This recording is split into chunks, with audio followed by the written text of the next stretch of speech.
പാതിരാത്രിക്ക് ചെറിയൊരു ഔട്ടിങ്. ചെറിയ പാതിരായൊന്നുമല്ല കേട്ടോ, നട്ട പാതിരായി 1 മണി കഴിഞ്ഞിട്ടുണ്ട്. മക്കൾക്കെല്ലാം ഐസ്ക്രീം വേണമെന്ന്. എങ്കിൽ പിന്നെ ഇക്ക പറഞ്ഞു എല്ലാവരും റെഡി ആയിക്കാൻ നമുക്ക് പോവാമെന്ന്. അങ്ങനെ ഷടപടേന്ന് എല്ലാവരും റെഡിയായി ഇതാ വണ്ടിയിലേക്ക് കയറി.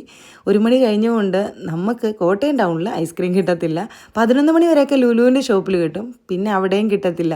പിന്നെ നമുക്ക് കിട്ടണമെങ്കിൽ നമ്മൾ ഏറ്റുമാനൂർ ഹാങ് ഔട്ടിൽ ചെല്ലണം. അവിടെ നമ്മുടെ പെനി ഐസ് ക്യാൻഡിൽ, അങ്ങനെ നിങ്ങളുടെ ഫേവറേറ്റ് ആയിട്ടുള്ള പെനിയിലെത്തിയിട്ടുണ്ട്.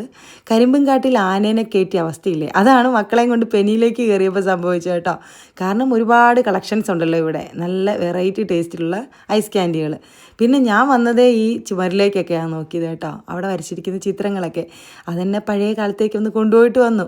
നമ്മൾ പണ്ട് ഐസുകാരൻ്റെ പുറകെ, ഐസ് വണ്ടിയുടെ പുറകെ ഓടുന്നതും, അതുപോലെ തന്നെ നമ്മൾ സ്കൂളിൽ പഠിക്കുമ്പം കുട്ടികളൊക്കെ ആയിട്ട്, ഫ്രണ്ട്സൊക്കെ ആയിട്ട് ഐസ്ക്രീം കഴിച്ചതൊക്കെയാണ് എനിക്ക് ഓർമ്മ വന്നത് കേട്ടോ. ഇപ്പോൾ പിന്നെ മക്കൾക്ക് നമ്മൾ അങ്ങനെ മേടിച്ച് കൊടുക്കത്തില്ലല്ലോ. ഇതുപോലത്തെയൊക്കെ നല്ല ഹൈജീനിക് ആയിട്ടുള്ള കടകളുള്ളപ്പോൾ പിന്നെ അങ്ങനെ മേടിക്കേണ്ട കാര്യമില്ലല്ലോ. അങ്ങനെ നമ്മൾ ഓരോ ഐസ്ക്രീമായിട്ട്, ഐസ് ക്യാൻഡി ആയിട്ട് മേടിക്കാൻ തുടങ്ങി കേട്ടോ. മോൾക്ക് ബിസ്കോഫി ബിസ്ക്കറ്റിൻ്റെ ഒരു ഐസ് ക്യാൻഡിയാണ് മേടിച്ചു കൊടുത്തത്. അവൾക്ക് അത് ഇഷ്ടമാണേ, അപ്പോൾ അവളത് കഴിക്കുന്നുണ്ട്. പിന്നെ മക്കളൊക്കെ ബെറീസാണ് മേടിച്ചു കേട്ടോ. ബ്ലൂബെറി, ഗ്രാസ്ബെറി, സ്ട്രോബെറി, അങ്ങനത്തെ ബെറീസ്, അവർക്ക് ബെറീസാണ് കൂടുതലിഷ്ടം. അങ്ങനെ അവരത് ട്രൈ ചെയ്തു. പിന്നെ വാട്ടർ ബേസും ഉണ്ട്, മിൽക്ക് ബേസും ഉണ്ട്. എനിക്ക് കുറച്ചുകൂടി ഇഷ്ടം പുളിയുള്ള വാട്ടർ ബേസാണ് കേട്ടോ. പക്ഷെ ഞാൻ ആദ്യം മിൽക്ക് ബേസ് കഴിക്കും. അങ്ങനെ ഇതാ ഞാൻ മേടിച്ചത് റമദാൻ സ്പെഷ്യലായിട്ടുള്ള ഡേറ്റ്സിൻ്റെ ഒരു ഐസ് ക്യാൻഡിയാണ്. എനിക്ക് വയലോട്ട് വെച്ചപ്പോഴേ പല്ലുവേദന എടുത്ത്.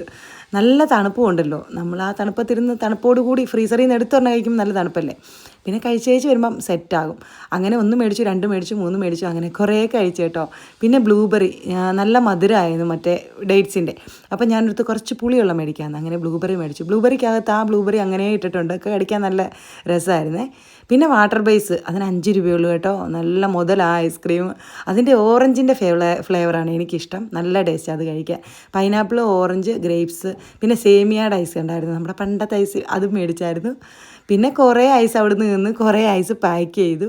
അങ്ങനെ കുഞ്ഞുങ്ങളെല്ലാം ഹാപ്പിയായി. അങ്ങനെ പരീക്ഷ ചൂടിൽ ചെറിയൊരു തണുപ്പ് കുഞ്ഞുങ്ങൾക്കും കൊടുത്തു, നോയമ്പിൻ്റെ ചൂടിൽ ചെറിയൊരു തണുപ്പ് നമുക്കും കിട്ടി. അങ്ങനെ ഇതാ നമ്മളെല്ലാം ഐസെല്ലാം കഴിച്ചിട്ട് ഇറങ്ങി. പിന്നെ നമ്മൾ അതിൻ്റെ പുറത്ത് കുറച്ച് വണ്ടികളൊക്കെ ഇങ്ങനെ ഇട്ടിട്ടുണ്ടല്ലോ നമുക്കിരുന്ന് കഴിക്കാനായിട്ട്. അപ്പോൾ അതിലൊക്കെ മക്കളൊന്ന് കയറി. പിന്നെ മോളുടെ ഹെയർ സ്റ്റൈൽ കണ്ടോ, നമ്മുടെ തനി മലയാളി ഇല്ലേ, ആ ഹെയർ സ്റ്റൈൽ അവൾ കെട്ടിയേക്കുന്നത്. കുഞ്ഞിനും അതാ കെട്ടി കൊടുത്തത്. പിന്നെ നേരെ വീട്ടിലേക്ക് വന്നു. പിന്നെ കൊണ്ടുവന്ന ഐസെല്ലാം തീർക്കാതെ കിടക്കാൻ പറ്റുമോ, പിന്നെ അതെല്ലാം കഴിച്ചിട്ട് അങ്ങ് കയറി കിടന്നു.